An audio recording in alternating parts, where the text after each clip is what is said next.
It is a Thursday night in July, and I'm walking into my school to do some things in my classroom.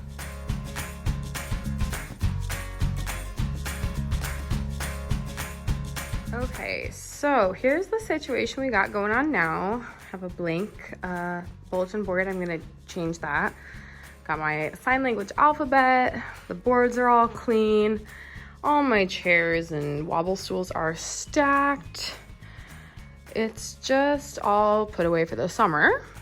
And so today I'm gonna focus on the dot wall. So I cut out new dots for my dot wall, and they're not the right size. Something else that I'm doing this year is using schedule cards that have an analog clock on it. So I'm just gonna use a vis-a-vis or Sharpie or something and draw the hands in. And so next to the analog, I will also have like the digital time, but I can't tell you how many times kids say, what time is this? What time is this? And I'm like, look at the clock, look at the schedule. So I think it's gonna be helpful to have both up there to reference.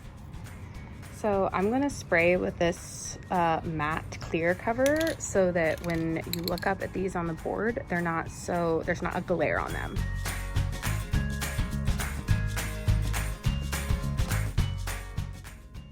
One thing I'm doing in my classroom this year is having a homework folder with a page protector in it so that they can keep important information with them at all times. So let's take a look at their homework folder. So first thing you do when you open it up is you'll see a QR code, and this brings you to our 4th grade website, and it has homework, spelling lists, like math tutorials, all sorts of things.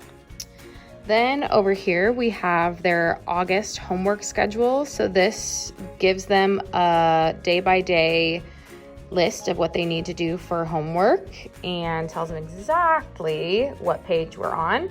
And if they happen to forget it at school, they can just go to that website. On the other side of this page protector, we have their weekly spelling list with all of the reading skills and vocabulary words that we're working on. Here's my library corner. As you can see, it is organized by color, organizing by author, series, things like that is really difficult to keep up and maintain, and so it's way easier for kids just to be able to take a book and return it to the proper color spot. So it looks good. I've never had anyone complain that they can't find something. I don't have a checkout system, it's just honor system, because that is just one more thing that I would have to keep track of, and teachers don't have time for that. So yeah, this is my library corner. This is my new bulletin board for this year. Over the years, this has been a calendar area. Vocabulary for reading, just kind of an information station for star students, lunch menu, things like that. But this summer I took a grad class all about math, and so one thing that I took from that I wanted to implement is involving math talk in that class. So these are all some math bridging phrases that I will prompt kids to use. And I've kind of used these in the past too, but I just wanted to make it more visible to really encourage that collaboration in class. And then here I have a pocket chart. And if we come across vocab words that we're using a lot in math class, I'm just gonna have a kid write the word on a card, and we'll leave it up there for us to reference. Over in this corner, I have my calendar, I have my student jobs, and then I have our lunch menu. Sitting here, I usually have like a sharpened pencil bin, a dull pencil bin, and then like a lost and found bin. And then I also have my restroom sign out sheet. So if kids need to go to the restroom, they sign their name, they circle the day of the week, and they write the time out and time in. I'm pretty sure this is on my teacher's page, if you're interested. Back here, I have my dot wall or my wow wall. And so these are all just vinyl stickers that I have up, and they each have a clothespin on them. And so throughout the year, I can change out student work, things that they're proud of, things that are cool. And so that helps kind of personalize our classroom. I also have this station for all of like their art supplies that they might need.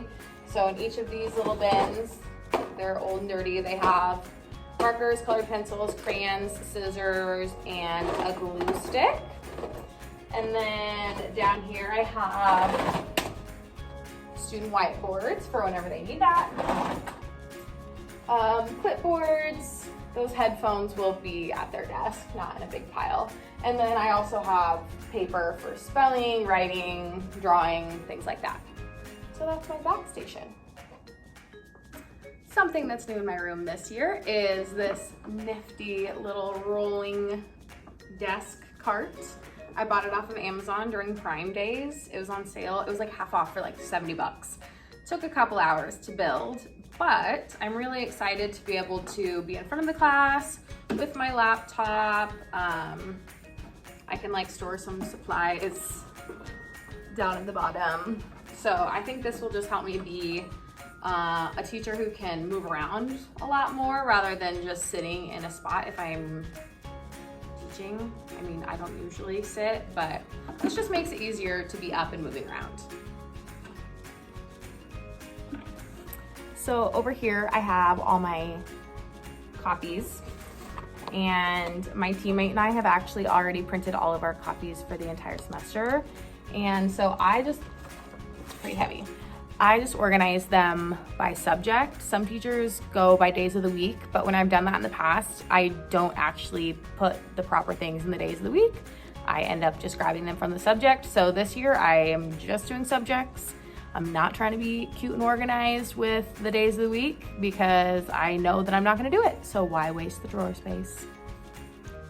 So for the first time in like 3 years, I'm gonna have a little comfy chair area, but this time around, I got a pool noodle to protect the back of the chairs, or rather protect the walls from the back of the chairs, because in the 2019 school year, the kids would jump into the chairs and it just like destroyed the walls. So we're gonna keep that covered, but be a little more proactive this time.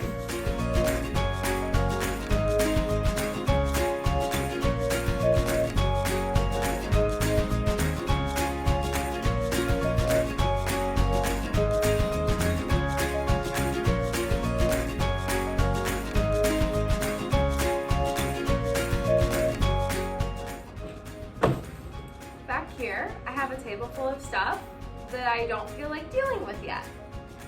So I've got a bag of pencils, a box of folders, all of these random things that I'm not using anymore. And this is just gonna be a problem for later.